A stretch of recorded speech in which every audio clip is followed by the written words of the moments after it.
Good afternoon. 4:06 now. News Talk 105.9 WMAL, where we're making sense of the news. Coming up, Gordon Chang joins us at the top of the hour as Chinese foreign nationals keep trying to break into U.S. military bases.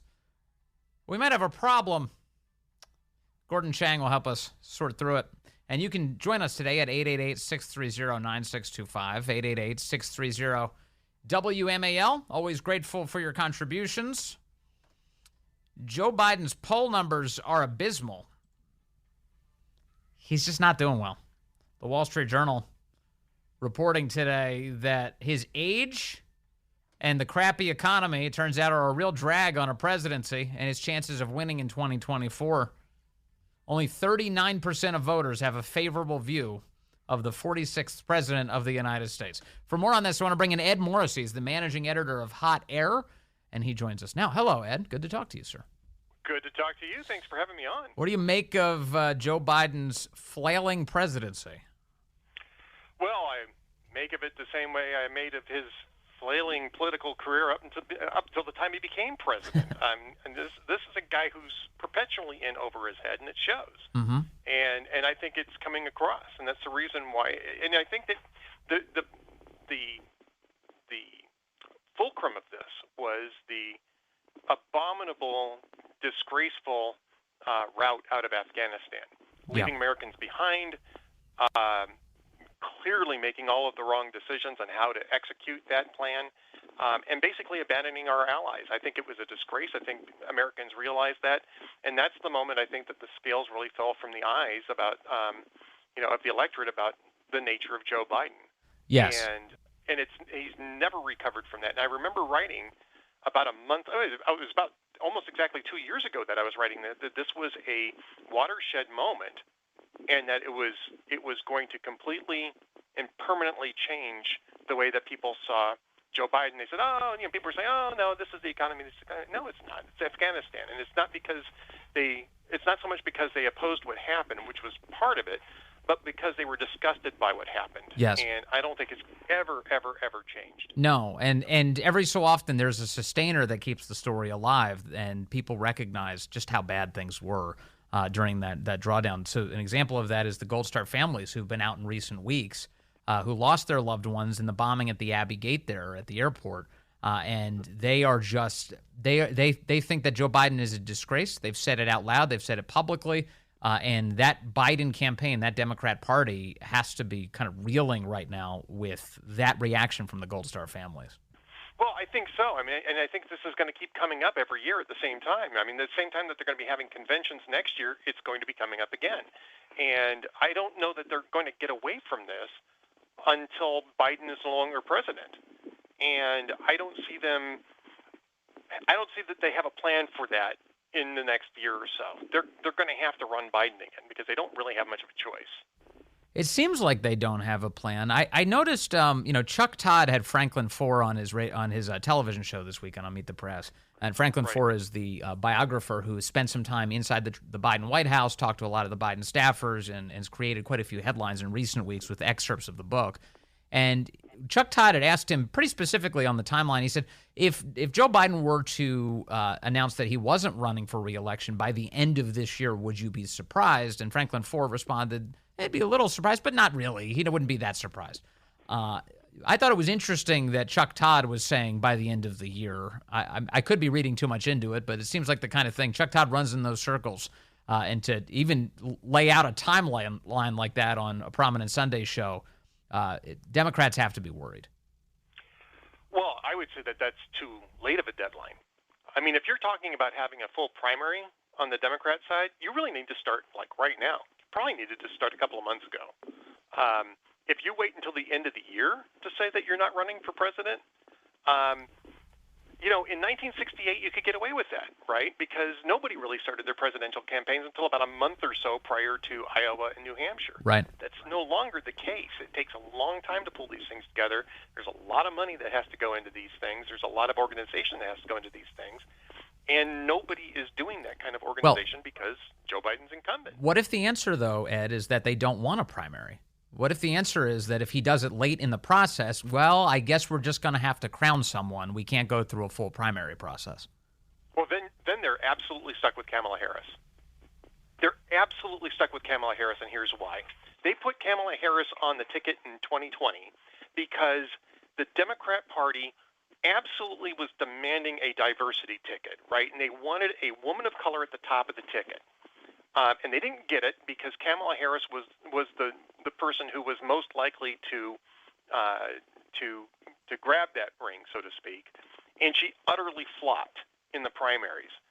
And so they ended up having to nominate another old white guy, Joe Biden, one of the oldest old white guys that they had. Not the oldest, Bernie Sanders was still there, but one of them. And Biden made it explicit that he was going to pick a woman of color as his running mate for the future, right? So that the next time out, they would have the diversity. They would have the diversity ticket at the top of the ticket, the way that they all wanted. Yes. So he picks Kamala Harris to do this, even though she was terrible at this. Yes, and she impugned him on stage. She implied that he was a stone cold racist during their debate, right. And he ended up picking her as his running mate anyway. Right. Yeah. I mean, and there's reasons for that too that you can explain away. But I mean, he would have been much better off picking somebody like Val Demings, who's actually competent at at politics and competent at policy. I don't agree with her policies, but she's competent. But he picks Kamala Harris.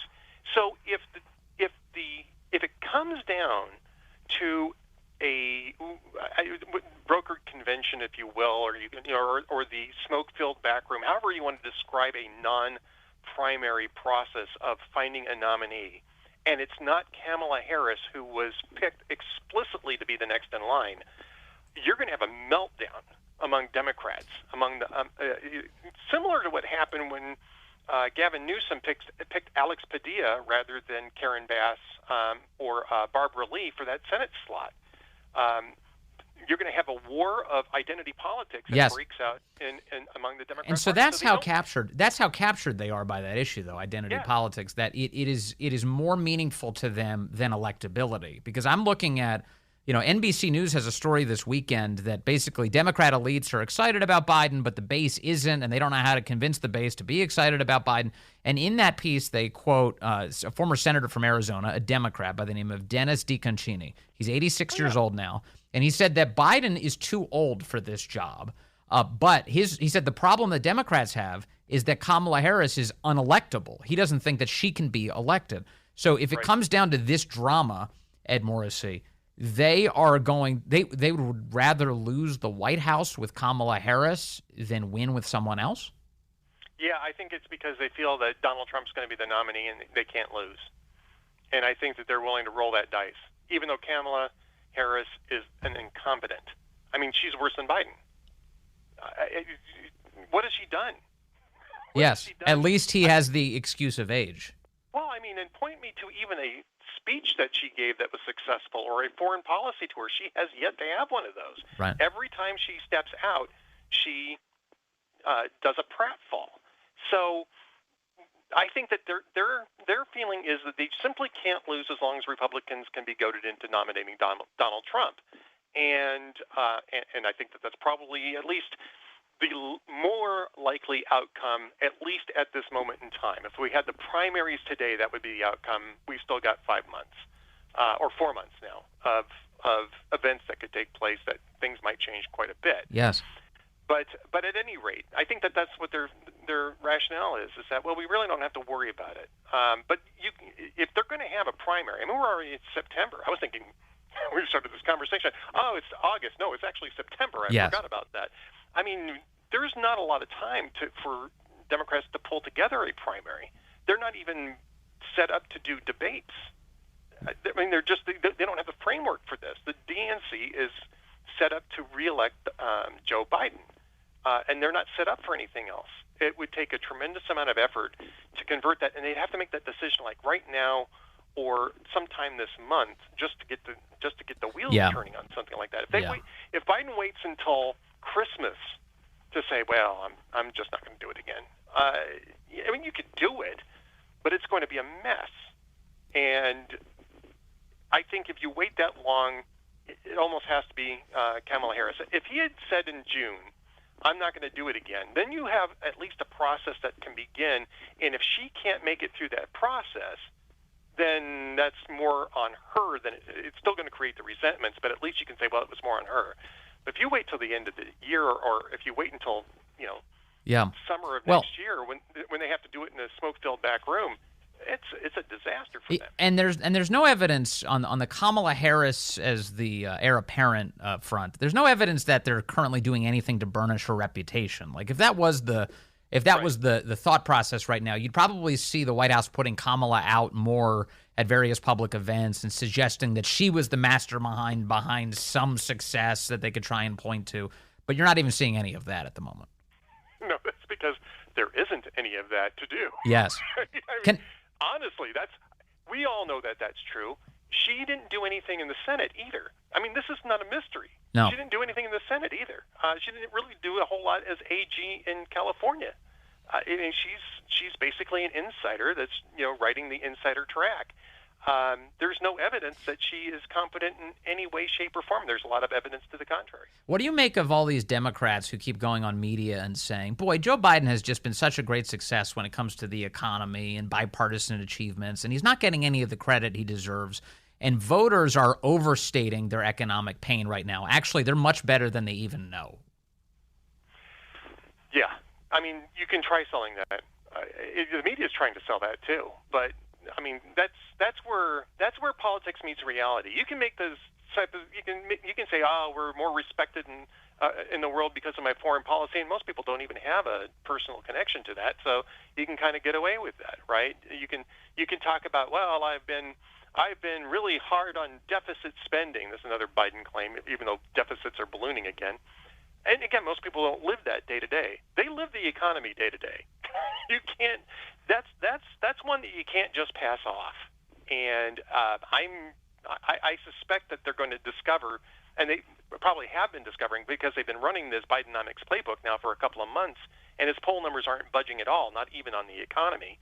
It's a no sale. Nobody's gonna buy into it. Finally, you talk about on the Republican side, that we still have a primary going on, but Donald Trump has a massive lead in that primary. It looks like he's en route to becoming the nominee again. And at this moment, some hope on the Republican side because he is polling neck and neck with Joe Biden, dead even in the Wall Street Journal poll. If you're polling at a national level at those numbers, that bodes well for the Electoral College. What do you make of Trump's chances next year if he does become the nominee? Clearly, I agree with you. I think Democrats have had it in their minds that they would try and tarnish his reputation in a primary process, make him more popular among his base, and then defeat him in a general. I'm not so certain that's going to happen now. Well, I mean, there's the pundit graveyard is littered with gravestones that said, I predicted Donald Trump's demise. Yes. I mean, so I don't want to go there, but I find it very difficult to believe, especially in an electoral college sense, that he's going to be able to do it. Is he going to win Arizona again? No. Is he going to win Pennsylvania again? No. Is he going to win Michigan again like he did in 2016? No. Just in practical terms, he ran against Joe Biden, who is one of the biggest blowhards, and known to be one of the biggest blowhards, a serial plagiarist. He ran against Joe Biden in 2020 and lost while he was incumbent, while he had the power of the presidency at his command. So, Mike, I think it's at least a fair bet to say as a rematch that he's probably not going to do well again. He is a Democrat turnout machine, and that's one of the things that happened in 2020 is that Democrats were motivated to turn out. They turned out in large numbers to vote against him. Mm-hmm. And I suspect that the same thing is going to be true in 2024 if he ends up with the nomination. Yeah, well, especially if Democrats maintain a tyrannical stranglehold over all of our institutions that they used and abused going into the 2020 election into next year as well. And we're seeing a version of that now as a number of Democrats are looking to even get Trump removed from the ballot for fear that voters might choose him. That's just dumb. I mean, really, and it really plays into Trump's hands in that particular sense because they're doing what they're accusing Trump of doing. Andy McCarthy has a great column about that at NRO. They're doing what they're accusing Trump of doing, which is undermining the institutions and undermining elections. to get an outcome that they prefer. It's a very, very corrosive argument. Big time.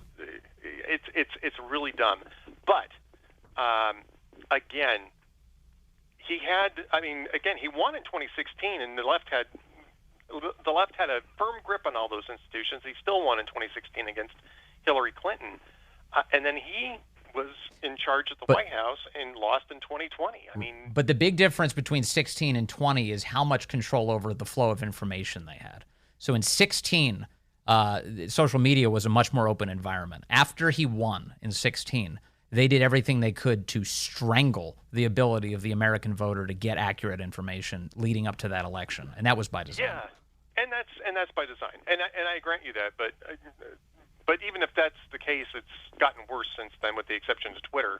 Yeah. And so again, I'm not going to count him out if he wins the nomination, but I am very skeptical that there's an opening on the Electoral College path to 270 for him, because he's not going to win Michigan. He's not going to win Pennsylvania. Democrats are very strong in both of those states now. I'm not sure he could win Wisconsin again, and Arizona and Georgia Georgia maybe especially.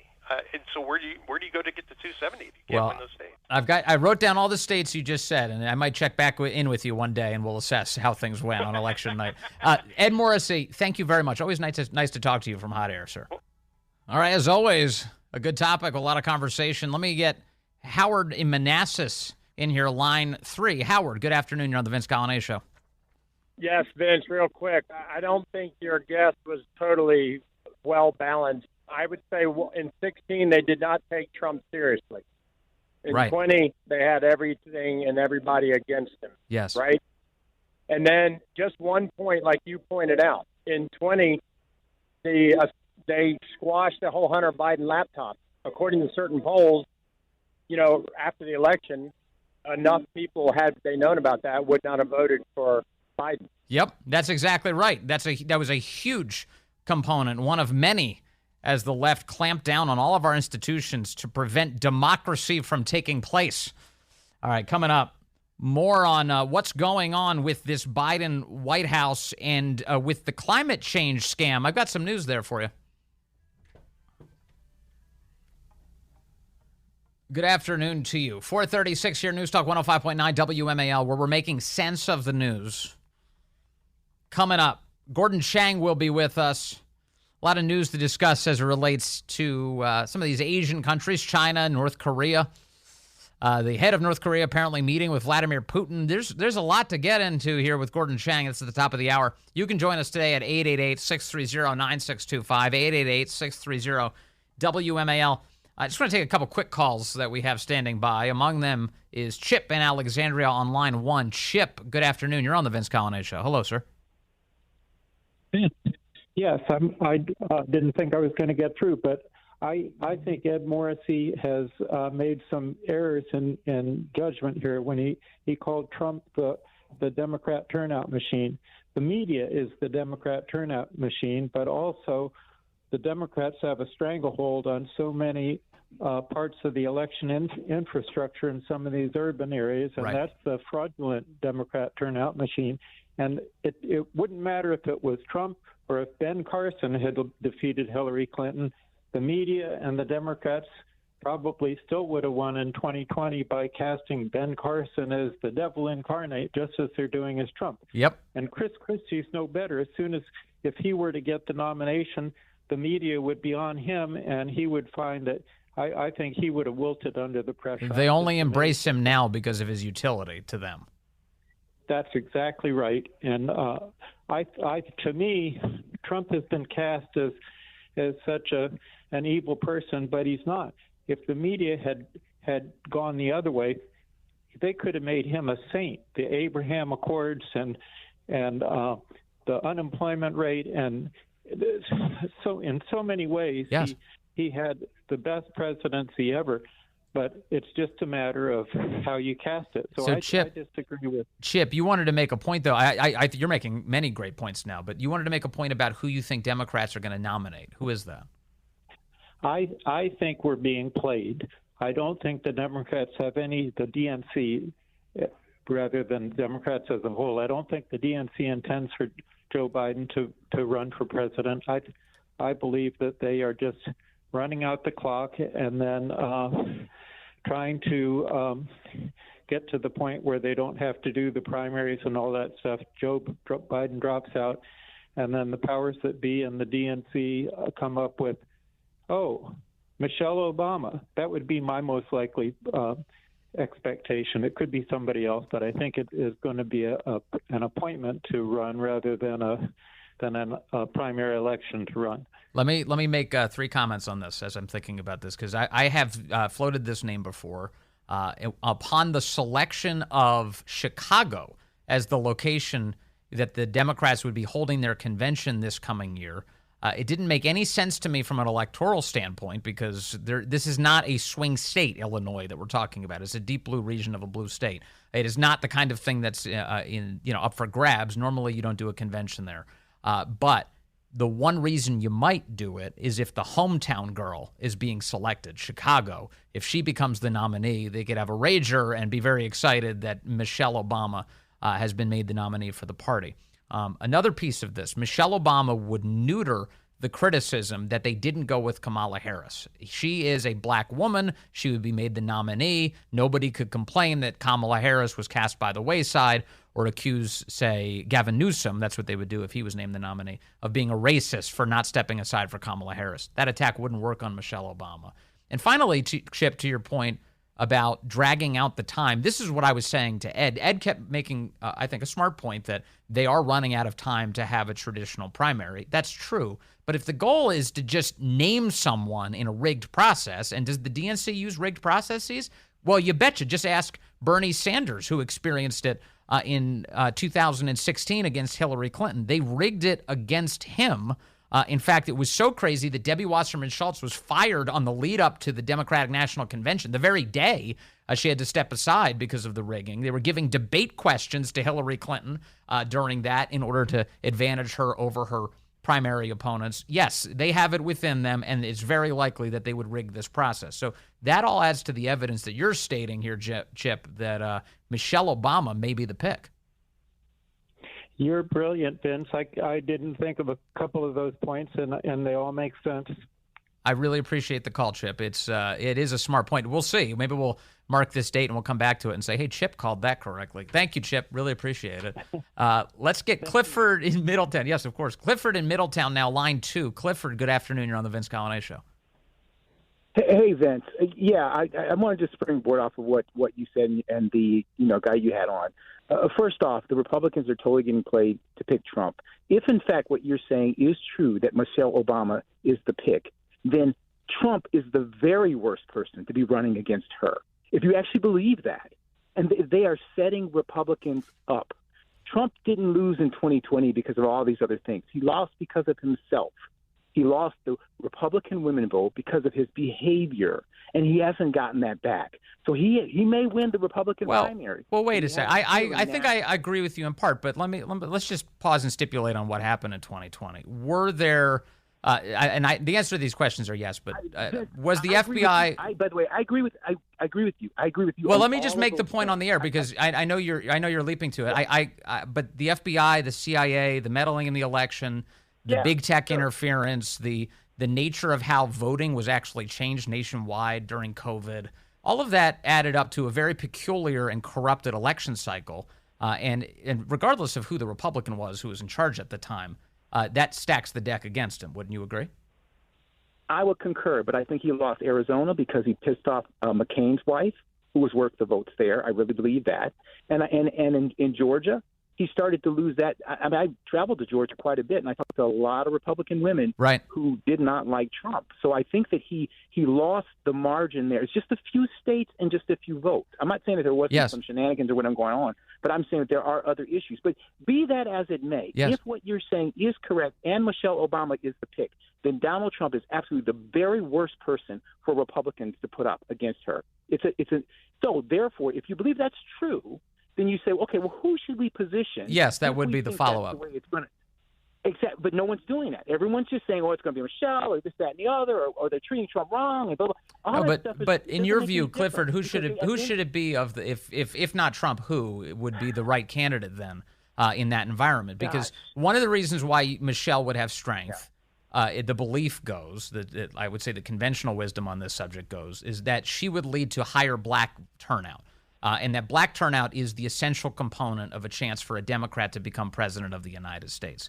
And so who would the alternative be that would lead to a Republican victory? I'm not sure that I believe that Michelle would actually run, because for the same reason that Oprah didn't run. I mean, you have to work. She's beloved now. What does she have to gain personally? Nothing. She's the most beloved woman. She goes down in history, and then you have to do the work. You have to potentially push the button on various things. I don't believe that for a second. I think, candidly, that they might end up putting Kamala up. And the reason why I believe that would be the case is, remember, this is the same party that put up Fetterman, a guy who can't even speak, and they still voted for him. What will happen with the Democrats is what always happens, is they will rally around whoever it is. Mm-hmm. And what they're depending on is the hatred for Trump will drive up Democrat turnout, and it will drive down Republican turnout, because he still has not got he still hasn't gotten back those never Trump folks, and he hasn't gotten the folks who are marginal on him, particularly Republican women many Republican women who do not like him because of his behavior. So let me say where I agree with you, Clifford.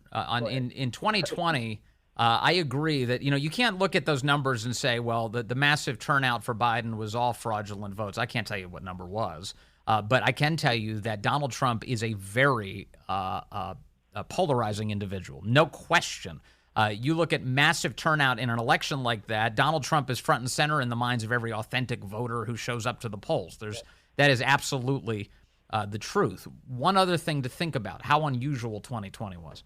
2020 was one of the most extraordinary years of misery and cultural upheaval that any of us has ever experienced. Whether you look at the riots that were taking place in American cities, and of course the imposition in our lives by way of the government shutting everything down in many states as a result of COVID. CNN recognized, Clifford, the value and utility in making people more miserable about their circumstances. They placed on their screen a counter to declare how many people had died, and implied with each and every newscast, or declared it outright, that it was Donald Trump's fault.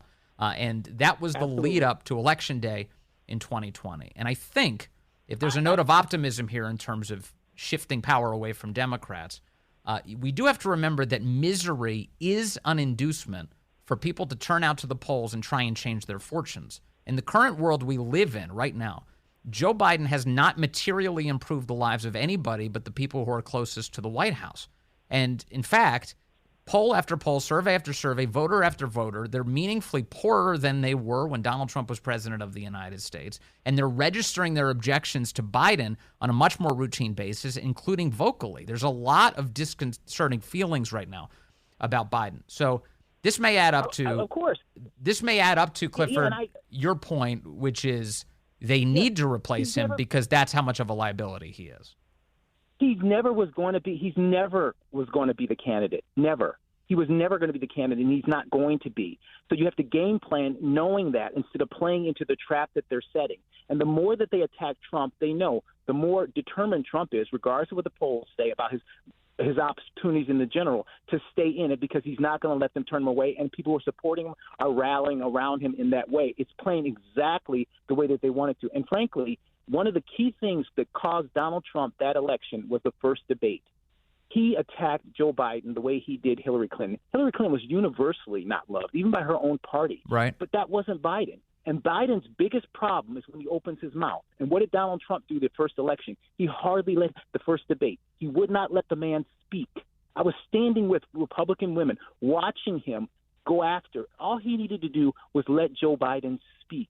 But he didn't do that. He kept attacking him. So he used the same strategy against against Biden that he did against Hillary. It was the wrong strategy. I remember having the same feeling that Trump should have let him hang himself with his own rope. That just basically just let him go because he's on his way to hurting himself. But the other thing to remember about that very same debate, Clifford, was the debate. If I recall correctly, that was also the debate where the Russia hoax stuff went down. Yep. And that was all about the media and the CIA and the intel community all rigging the election on behalf of Joe Biden by suppressing the Hunter Biden story.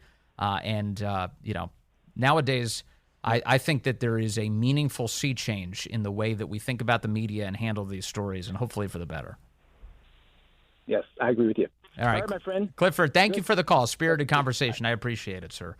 Let's see here. I do have some audio that I really want to get to with you as well.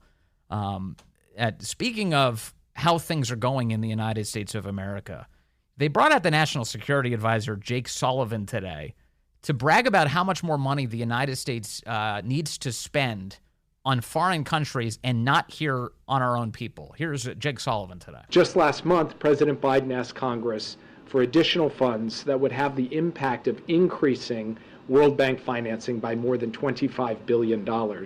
And we're working to make sure that other partners follow our lead. Yes, that's what we need to do. We need to spend $25 billion more dollars on other people's countries and not our own. Philip Wegman from Real Clear Politics, the White House correspondent, talented person, asks an obvious question. The thing that you said, bolstering the World Bank, is not about countering China. In this country, credit card delinquencies have spiked, mortgage rates are through the roof, inflation remains a problem. Meanwhile, the federal deficit this year has almost tripled, and the president wants to increase funding to foreign nations through the World Bank. How is that fair to a citizen in, say, Scranton? Look, I think citizens in Scranton recognize that problems that happen overseas don't stay overseas. They come here, too, at great cost to working people. COVID came here from overseas. Oh, my gosh.